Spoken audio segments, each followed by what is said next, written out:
ಉದಯ ವಿದ್ಯಾರ್ಥಿಗಳೇ, ಇಂದು ನಾವು 9ನೇ ತರಗತಿಯ ಪಠ್ಯಪುಸ್ತಕವಾದಂಥ ತಿಳಿ ಕನ್ನಡ ಇದರಲ್ಲಿ ಗದ್ಯ 3 ಜೇನು ಕುರುಬರ ತಾಯಿಯೋ ಕಾಡು ಆನೆಯ ಮಗನೋ ಎಂಬ ಗದ್ಯ ಪಾಠವನ್ನು ಗಮನಿಸುತ್ತಾ ಹೋಗೋಣ. ನೀವು ನಮ್ಮ ಚಾನೆಲ್ಗೆ ಹೊಸದಾಗಿ ಭೇಟಿ ನೀಡಿದಲ್ಲಿ ತಕ್ಷಣ ಬೆಳಕಿ ಕ್ಲಾಸನ್ನು ಸಬ್ಸ್ಕ್ರೈಬ್ ಮಾಡಿ, ಲೈಕ್ ಮಾಡಿ, ಶೇರ್ ಮಾಡಿ ಹಾಗೂ ಕಮೆಂಟ್ ಮಾಡಿ. ಮುಂದೆ ಕಾಣುವಂಥ ಬೆಲ್ಲೈಕನನ್ನು ಒಮ್ಮೆ ಒತ್ತಿ. ಈಗ ಮೊದಲನೇದಾಗಿ ಕೃತಿಕಾರರ ಪರಿಚಯವನ್ನು ಗಮನಿಸುತ್ತಾ ಹೋಗೋಣ.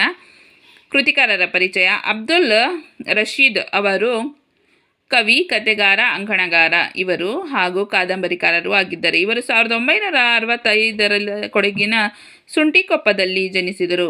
ಅಬ್ದುಲ್ ರಶೀದ್ ರವರು ಮಂಗಳೂರು, ಮೇಘಾಲಯದ ಶಿಲ್ಲಾಂಗ್, ಗುಲ್ಬರ್ಗ, ಮೈಸೂರು ಆಕಾಶವಾಣಿ ಕೇಂದ್ರದಲ್ಲಿ ಕಾರ್ಯನಿರ್ವಹಿಸಿದ್ದಾರೆ. ಈಗ ಮಡಿಕೇರಿ ಆಕಾಶವಾಣಿ ಕೇಂದ್ರದಲ್ಲಿ ಕಾರ್ಯಕ್ರಮ ನಿರ್ವಾಹಕರಾಗಿ ಸೇವೆ ಸಲ್ಲಿಸುತ್ತಿದ್ದಾರೆ. ಕನ್ನಡದ ಜನಪ್ರಿಯ ಅಂತರ್ಜಾಲ ತಾಣ ಕೆಂಡ ಸಂಪಿಗೆಯ ಗೌರವ ಸಂಪಾದಕರಾಗಿದ್ದಾರೆ. ಇವರು ಹಾಲು ಕುಡಿದ ಹುಡುಗ, ಪ್ರಾಣ ಪಕ್ಷಿ, ಈ ತನಕದ ಕಥೆಗಳು, ಕಥಾ ಸಂಕಲನಗಳು, ನನ್ನ ಪಾಡಿಗೆ ನಾನು, ಕವನ ಸಂಕಲನ, ಮಾತಿಗೂ ಆಚೆ, ಅಲೆಮಾರಿಯ ದಿನಚರಿ, ಮೈಸೂರು ಪೋಸ್ಟ್, ಅಂಕಣ ಬರೆಹಗಳು, ಹೂವಿನ ಕೊಲ್ಲಿ, ಕಾದಂಬರಿ ಮುಂತಾದ ಕೃತಿಗಳನ್ನು ರಚಿಸಿದ್ದಾರೆ. ಇವರಿಗೆ ಕೇಂದ್ರ ಸಾಹಿತ್ಯ ಅಕಾಡೆಮಿಯ ಸುವರ್ಣ ಮಹೋತ್ಸವದ ಯುವ ಲೇಖಕ ಪ್ರಶಸ್ತಿ, ರಾಜ್ಯ ಸಾಹಿತ್ಯ ಅಕಾಡೆಮಿ ಪ್ರಶಸ್ತಿ, ವರ್ಧಮಾನ ಪ್ರಶಸ್ತಿ, ಲಂಕೇಶ್ ಪ್ರಶಸ್ತಿ ದೊರೆತಿವೆ. ಪ್ರಸ್ತುತ ಪಠ್ಯಭಾಗವನ್ನು ಇವರ ಕಾಲುಚಕ್ರ ಕೃತಿಯಿಂದ ಆರಿಸಲಾಗಿದೆ. ಈ ಪಠ್ಯದ ಭಾಗವನ್ನು ಕಾಲುಚಕ್ರ ಕೃತಿಯಿಂದ ಆರಿಸಲಾಗಿದೆ. ವಿದ್ಯಾರ್ಥಿಗಳೇ, ಈಗ ಜೇನು ಕುರುಬರ ತಾಯಿಯ ಕಾಡು ಆನೆಯ ಮಗನೋ ಎಂಬ ಪಾಠವನ್ನು ಗಮನಿಸುತ್ತಾ ಹೋಗೋಣ. ಈಗ ಪಾಠ ಪ್ರವೇಶವಾಗ್ತಾ ಇದೆ. ಆಧುನಿಕ ಕನ್ನಡ ಸಾಹಿತ್ಯದಲ್ಲಿ ಅಂಕಣ ಬರೆಹ ವಿಶಿಷ್ಟವಾದುದು. ನಮ್ಮ ಸುತ್ತಮುತ್ತಲಿನ ಸನ್ನಿವೇಶಗಳು, ಘಟನೆಗಳು,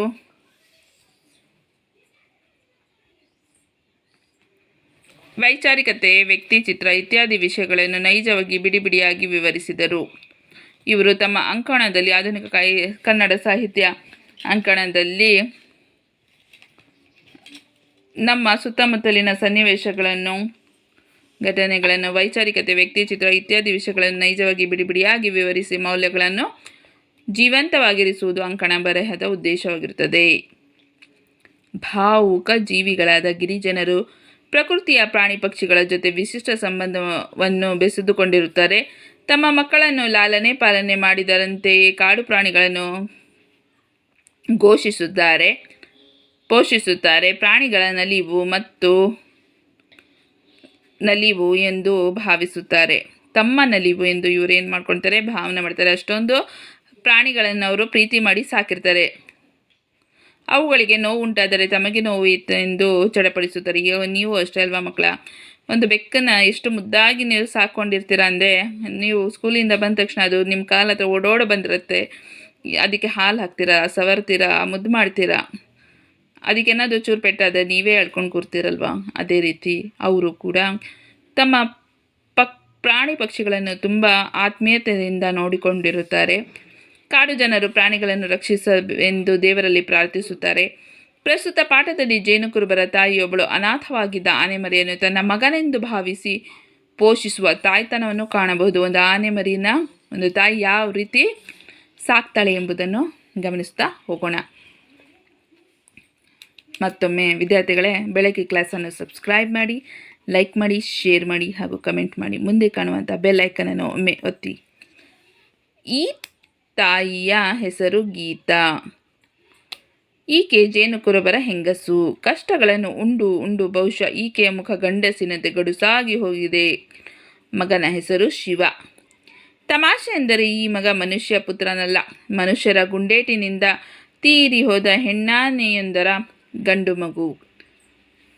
ತಾಯಿ ತೀರಿ ಹೋದಾಗ ಈತನಿಗೆ ಇನ್ನೂ 2 ತಿಂಗಳು ತುಂಬಿರಲಿಲ್ಲ.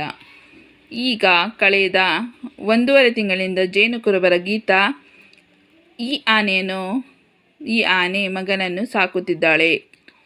ಆಕೆ ತನ್ನ ಈ ತಾಯ್ತನವನ್ನು ಎಷ್ಟು ಗಂಭೀರವೂ ಸಹಜವಾಗಿಯೂ ತೆಗೆದುಕೊಂಡಿದ್ದಾಳೆ ಎಂದರೆ, ಆಕೆಯ ಕಣ್ಣಿಗೆ ರಾತ್ರಿ ಇಡೀ ನಿದ್ದೆ ಹತ್ತುವುದಿಲ್ಲ. ಆನೆ ಮಗನಿಗೆ ಹಸುವಿನ ಹಾಲು ಕಾಯಿಸಿ ಕುಡಿಸಲಿಕ್ಕೆ 2 ಸಲ ಏಳುತ್ತಾಳೆ. 1 ಸಲ ಅದರ ಕಕ್ಕ ಬಳಿದು ತೆಗೆಯಲಿಕ್ಕೆ ಏಳುತ್ತಾಳೆ.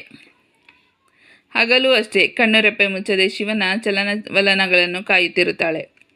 ಏನು ಗೊತ್ತಾ ವಿದ್ಯಾರ್ಥಿಗಳೇ, ಒಬ್ಳು ತಾಯಿ, ಅವಳ ಹೆಸರು ಗೀತಾ ಅಂತ. ಅವಳು ಜೇನು ಕುರುಬರ ಹೆಂಗಸು, ಜೇನು ತೆಗಿತಾರಲ್ಲ ಅವರ ಹೆಂಗಸು ಏನು ಮಾಡ್ತಾಳೆ ಅಂದರೆ, ಅವಳು ತುಂಬ ಕಷ್ಟಗಳನ್ನು ಸಹಿಸಿಕೊಂಡಿರ್ತಾಳೆ. ಅವಳ ಮುಖನೂ ಕೂಡ ಗಣಸಿನಂತೆ ಗಡುಸಾಗಿರುತ್ತೆ, ಒರಟಾಗಿರುತ್ತೆ. ಮಗನ ಹೆಸರು ಶಿವ. ಶಿವ ಅಂತ ಮಗ ಇರ್ತಾನೆ. ಅಂದರೆ ತಮಾಷೆ ಅಂದರೆ ಆ ಮಗ ಮನುಷ್ಯರ ಪುತ್ರನಲ್ಲ. ಒಂದು ಮನುಷ್ಯರು ಏನು ಮಾಡಿರ್ತಾರೋ ಒಂದು ಆನೆಯನ್ನು ಗುಂಡೇಟಿನಿಂದ ಕೊಂದಿರ್ತಾರೆ, ಹೆಣ್ಣಾನೆಯನ್ನು ಕೊಂದಿರ್ತಾರೆ. ಅದರ ಮಗ ಆನೆ ಇರುತ್ತಲ್ವ, ಮಗು ಆನೆ, ಅದು 2 ತಿಂಗಳು, ಅದಕ್ಕಿನ್ನೂ ತುಂಬಿರಲಿಲ್ಲ. ಆ ಮಗುನ ಇವಳು ತಂದು ಸಾಕೊಂಡಿರ್ತಾಳೆ. ಅದಕ್ಕೋಸ್ಕರ ಏನು ಮಾಡ್ತಾಳೆ ಇವಳು, ದಿನ ಬೆಳಿಗ್ಗೆ ಎದ್ದು ಅದನ್ನು ಸ್ನಾನ ಮಾಡಿಸಿ ಅದಕ್ಕೆ ಆಹಾರ ನೀಡಿ ಹಾಲು ಕಾಯಿಸಿ ಕುಡಿಸ್ತಾಳೆ. ಮತ್ತು ರಾತ್ರಿ 2 ಸಲ ಹೇಳ್ತಾಳೆ, ಅದಕ್ಕೆ ಹಾಲು ಕೊಡಿಸ್ತಿ ಅದಕ್ಕೆ ಅಕ್ಕ ಬಳಿದು ತೆಗಿಲಿಕ್ಕೆ ಹೇಳ್ತಾಳೆ. ಅಷ್ಟೇ ಅಲ್ಲದೆ ಕಣ್ಣು ರೆಪ್ಪೆ ಮುಚ್ಚದೆ ಶಿವನ ಚಲನವಲನಗಳನ್ನು ಕಾಯುತ್ತಿರ್ತಾಳೆ. ನಡೆಯುವಾಗ ಅದು ಮುಗ್ಗರಿಸಿದರೆ ಇವಳ ಕರುಳು ದಸಕ್ಕೆನ್ನುತ್ತದೆ. ನಡಿಬೇಕಾದ್ರೆ ಎಲ್ಲದು ಬಿದ್ದೋದ್ರೆ ಅಯ್ಯೋ ದೇವರೇ ಮಗು ಅಂಥೇಳಿ ಇವಳು ಕರುಳು ಎದ್ದು ಬಂದುಬಿಡುತ್ತೆ. ಅದು ಧೂಳಲ್ಲಿ ಆಟವಾಡಿ ಸೊಂಡಿಲು ಮಣ್ಣು ಮಾಡಿಕೊಂಡರೆ ಜೇನು ಕುರುಬರ ಭಾಷೆಯಲ್ಲಿ ಅದನ್ನು ಬೈದು ತನ್ನ ಹರಿದ ಶರಟಿನಿಂದ ತುದಿಯಿಂದ ಅದನ್ನು ಒರೆಸಿ ಉಜ್ಜಿ ಶುಚಿ ಮಾಡುತ್ತಾಳೆ. ಏನು ಮಾಡ್ತಾಳೆ ಅವಳು, ಎಲ್ಲಾದರೂ ಆನೆ ಮರಿ ಆಟಾಡ್ತಾ ಮಣ್ಣಲ್ಲಿ ತನ್ನ ಸೊಂಡಿಲು ಗಲೀಜು ಮಾಡಿಕೊಂಡು ಬೈದ್ಬಿಟ್ಟು ಅದಕ್ಕೆ ಒರೆಸ್ತಾಳೆ, ಸೊಂಡಿಲನ್ನು ಒರೆಸ್ತಾಳೆ. ಹಾಲಲ್ಲಿ ರಾಗಿ ಹುಡಿ ಬೆರೆಸಿ ಅಂಬ್ಲಿ ಮಾಡಿ ಕುಡಿಸಿ ಅದೇನಾದರೂ ಕುಡಿಯಲಾಗದೆ ಉಗಿದರೆ ಕೆಟ್ಟದಾಗಿ ಬೈಯುತ್ತಾಳೆ. ರಾಗಿ ಹುಡಿ ಮಾಡಿ ಪುಡಿ ಮಾಡಿಬಿಟ್ಟು ಬೆರೆಸಿ ಅಂಬ್ಲಿ ಮಾಡಿ ಆನೆ ಮರಿಗೆ ಕುಡಿಸ್ತಾಳೆ.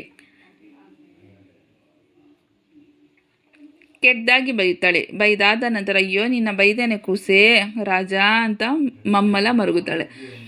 ನಾನು ನಿನಗೆ ಬೈದ್ನಾ ಮಗು, ಕ್ಷಮಿಸ್ಬಿಡು ಅಂತಾಳೆ. ಈ ತುಂಟ ಆನೆ ಮರಿಯೂ ಅಷ್ಟೇ, ಅದು ಅಷ್ಟೇ ಗೀತಾಳನ್ನು ಮರುಗಿಸಲೆಂದು ಬೇಕಾದಷ್ಟು ಕೀಟಲೆಗಳನ್ನು ಮಾಡುತ್ತದೆ. ಬೇಕು ಅಂತೇಳಿ ತನ್ನ ಸೊಂಡಿಲಿಂದ ಆಕೆ ಬಿಗಿದು ಕಟ್ಟಿದ ತುರುಬನ್ನು ಎಳೆಯುವುದು. ಅದು ಕೀಟ್ಲೆ ಮಾಡುತ್ತೆ. ಏನು ಮಾಡ್ತಾಳೆ, ಗೀತಾ ಕೆಲಸ ಮಾಡಬೇಕಾದ್ರೆ ಅದು ತುರುಬನ್ನು ಎತ್ತಿಬಿಡೋದು. ತುರುಬನ್ನು ಎತ್ತಿ ಏನು ಮಾಡ್ತಾನೆ, ಎಳೆಯುವುದು. ಬಿಸಿಲಲ್ಲಿ ಒಣಗಲು ಹಾಕಿದ ಆಕೆಯ ಹರಿದ ಬಟ್ಟೆಗಳ ಮೇಲೆ ತನ್ನ ಪಾದದ ಚಿತ್ರಗಳನ್ನು ಬಿಡಿಸುವುದು. ಬಟ್ಟೆ ತೊಳೆದು ಹಾಕಿದ್ರೆ ತನ್ನ ಪಾದದ ಚಿತ್ರಗಳನ್ನು ಬಿಡಿಸ್ತಾನೆ. ಅಷ್ಟೇ ಅಲ್ಲದೆ ಆಕೆ ಆಗ ಸಿಟ್ಟಿನಿಂದ ಅದರ ಕಿವಿ ಹಿಡಿದು ಎಳೆದುಕೊಂಡು ಆಟದ ಸೆರೆಮನೆಯಂತಹ ಬಿದಿರು ತಡಿಕೆಯ ಅಂಗಳದೊಳಕ್ಕೆ ಸೇರಿಸಿ ಬೈದು ಬಿಡುತ್ತಾಳೆ. ನಾನು ನಿನ್ನ ಅಮ್ಮ, ನೀನು ನನ್ನ ಮಾತು ಕೇಳೋಕ್ಕೂ ಹಠ ಮಾಡಿದರೆ ಸೌಟಿನಿಂದ ಬಾರಿಸಿ ಬಿಡುವೆ ಎಂದು ಗದರುತ್ತಾಳೆ.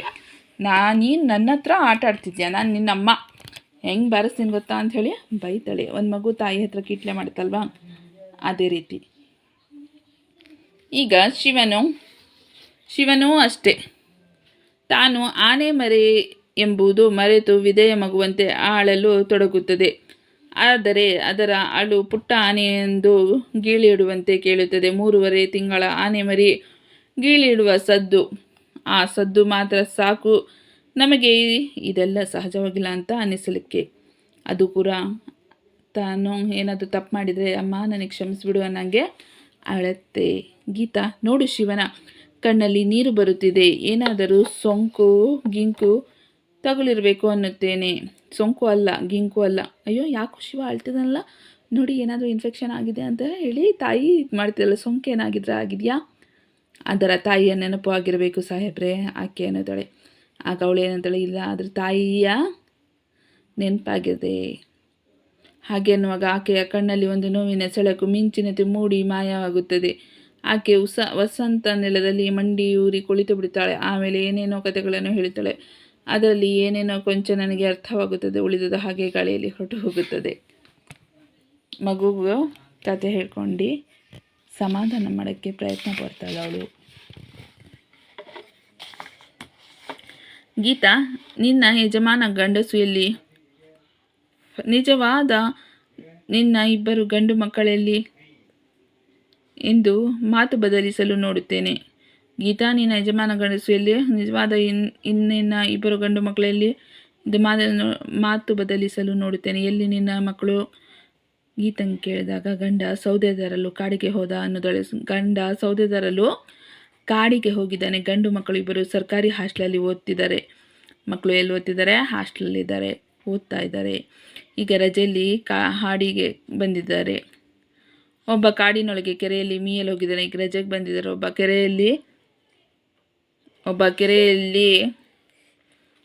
ಆಟ ಆಡಕ್ಕೆ ಹೋಗಿದ್ದಾನೆ. ಇನ್ನೊಬ್ಬ ಮೊಬೈಲಿನ ಬ್ಯಾಟ್ರಿ ಚಾರ್ಜ್ ಮಾಡಿಸಿಕೊಂಡು ಬರಲು ಕರೆಂಟ್ ಇರುವ ಸಾಹುಕಾರರ ಅಂಗಡಿಗೆ ಹೋಗಿದ್ದಾನೆ. ಬ್ಯಾಟ್ರಿ ಚಾರ್ಜ್ ಮಾಡಲು ಸಾಹುಕಾರ ಇರುವ ಅಂಗಡಿಗೆ ಹೋಗಿದ್ದಾನೆ.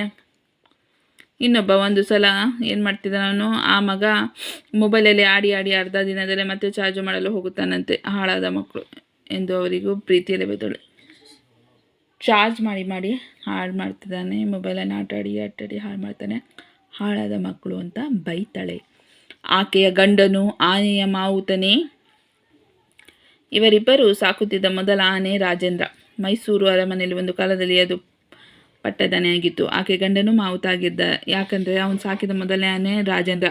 ಅದು ಮೈಸೂರು ಅರಮನೆಯಲ್ಲಿ ಒಂದು ಕಾಲದಲ್ಲಿ ಪಟ್ಟದಾನೆಯಾಗಿತ್ತು. ವಯಸ್ಸಾದಾಗ ಇವರ ಸುಪರ್ದಿಗೆ ಬಂದು ಒಂದು ದಿನ ಕಣ್ಣ ಮುಂದೆ ತೀರಿ ಹೋಯಿತು. ಬಂದು ಅವ್ರ ಮುಂದೆನೇ ಅದು ತೀರಿ ಹೋಯಿತು. ಆ ನಂತರ ಇವರ ಸುಪರ್ದಿಗೆ ಬಂದ ಆನೆಯ ಹೆಸರು ಲಂಬೋದರ.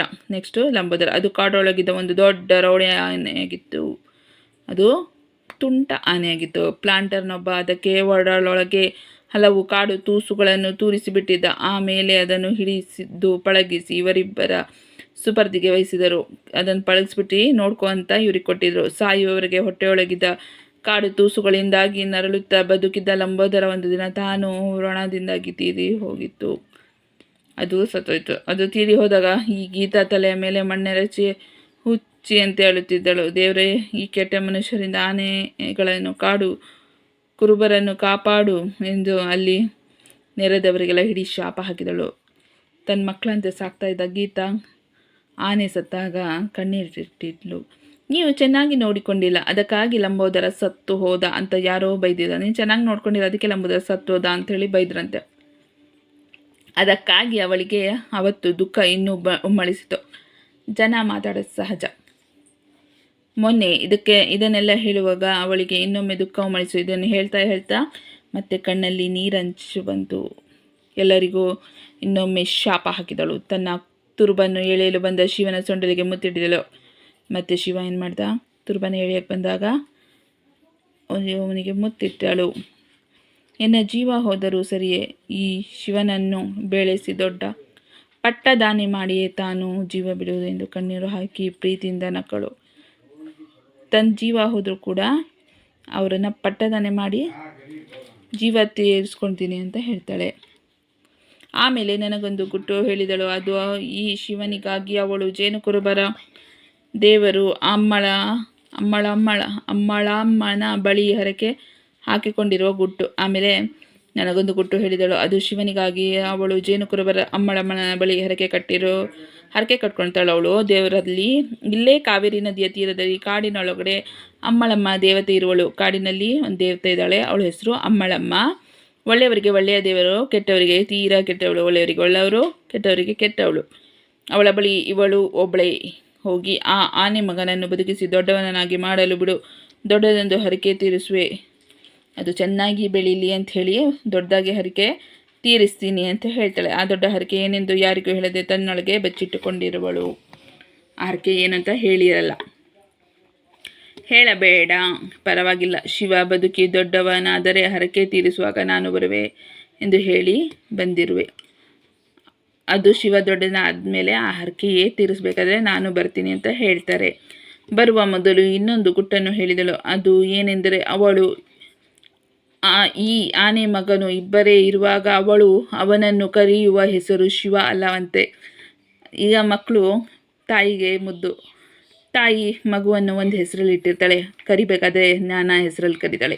ಪಾಪು, ಅನ್ನು, ಚಿನ್ನು, ಮುದ್ದು, ರನ್ನ ಅಂತ ಹೇಳಿ ಕರೀತಾಳೆ. ಅದೇ ರೀತಿ ಅವಳು ಏನು ಮಾಡಿದ್ದಾಳೆ, ಶಿವನನ್ನು ಬೇರೆ ಬೇರೆ ಹೆಸರಲ್ಲಿ ಕರೀತಾಳೆ. ಶಿವ ಅಂತ ಹೆಸರು ಇಟ್ಟಿರೋದು ಫಾರೆಸ್ಟ್ ರೇಂಜರು ಶಿವ ಅಂತ ಹೆಸರಿಟ್ಟಿದ್ದಾರೆ. ಆದರೆ ಅಮ್ಮಳಮ್ಮ ದೇವರು ಬೇರೆ ಒಂದು ಹೆಸರಿನಿಂದ ಕರೆಯಲು ಹೇಳಿರುವಳು. ಅದು ನನಗೆ ಮತ್ತು ಇವನಿಗೆ ಮಾತ್ರ ಗೊತ್ತು, ಬೇರೆ ಯಾರಿಗೂ ಹೇಳಕೂಡದು ಅಂದಳು. ಒಂದು ಬೇರೆ ಹೆಸರಲ್ಲಿ ಕರಿತೀನಿ.